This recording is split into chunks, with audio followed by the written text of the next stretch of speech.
Mestinya kemarin tanggal 10 ya, itu kita tidak kalah harusnya gegap gempitanya dengan 17 Agustus, karena tanggal 10 November itu ada peristiwa besar di Surabaya yang menandai ditetapkannya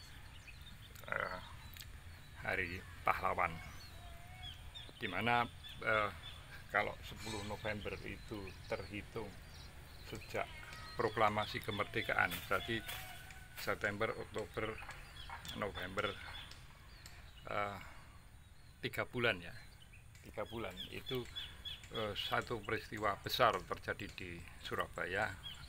Terjadi pertempuran yang dianggap terbesar dari sisi korban, karena tidak kurang dari 20.000 masyarakat, terutama arek-arek Surabaya, kemudian sekitar 1.600 di pihak Nika dan Belanda tentunya. Itu menambah betapa heroiknya nilai-nilai kepahlawanan, karena pada waktu itu ketika tentara sekutu mencoba melucuti persenjataan Jepang karena sudah menyerah, itu harus dikumpulkan oleh tentara sekutu, termasuk yang dikuasai oleh gerilyawan Indonesia. Tetapi Bung Tomo dengan pidato yang menggelegar ke langit untuk membangkitkan semangat perlawanan yang tidak boleh menyerah atas kemauan tentara sekutu, yang boleh jadi itu akan menjadi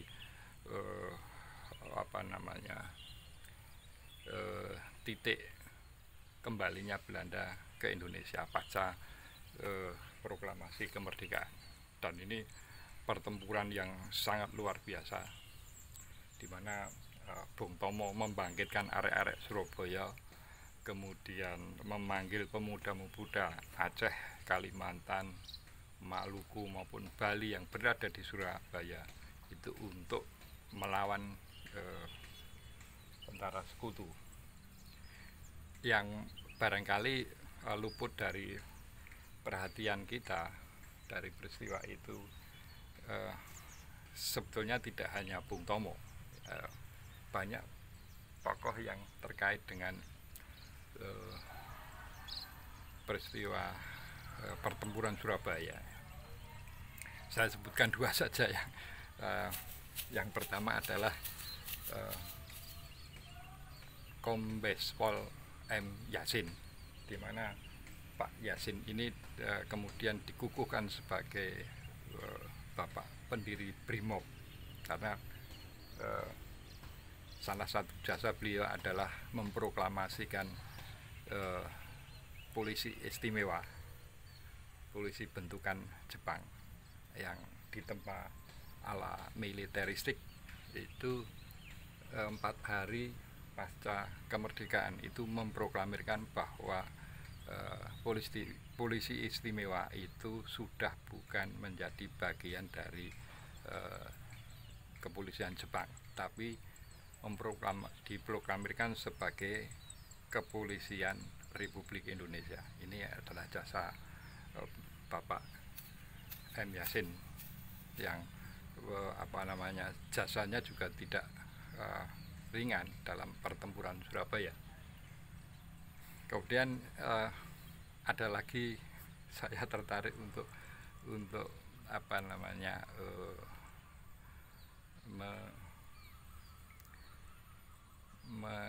mengulik, ya bukan mengulik, mengenal ya sebetulnya. Kalau ada kesempatan nanti saya pengen berkunjung ke makam Sidik.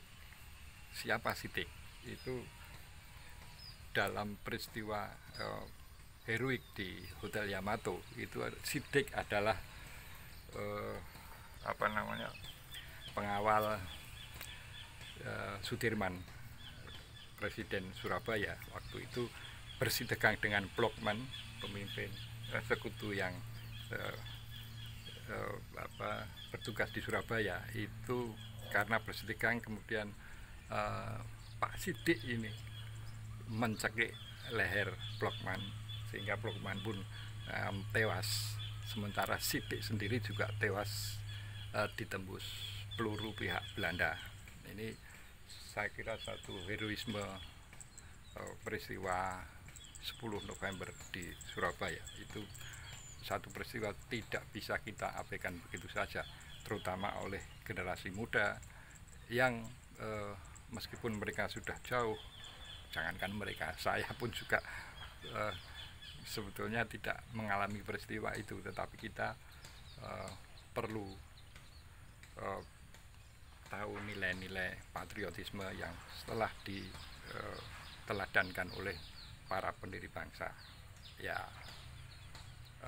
spesial to Mr. Prabowo, apa yang dilontarkan ke langit oleh Bung Tomo itu saya harapkan memantul kembali ke alam pikiran Mr. Prabowo, sehingga Mr. Prabowo punya daya juang, semangat berkorban, membela rakyat sebagaimana para pendahulu bangsa. Salam konstitusi.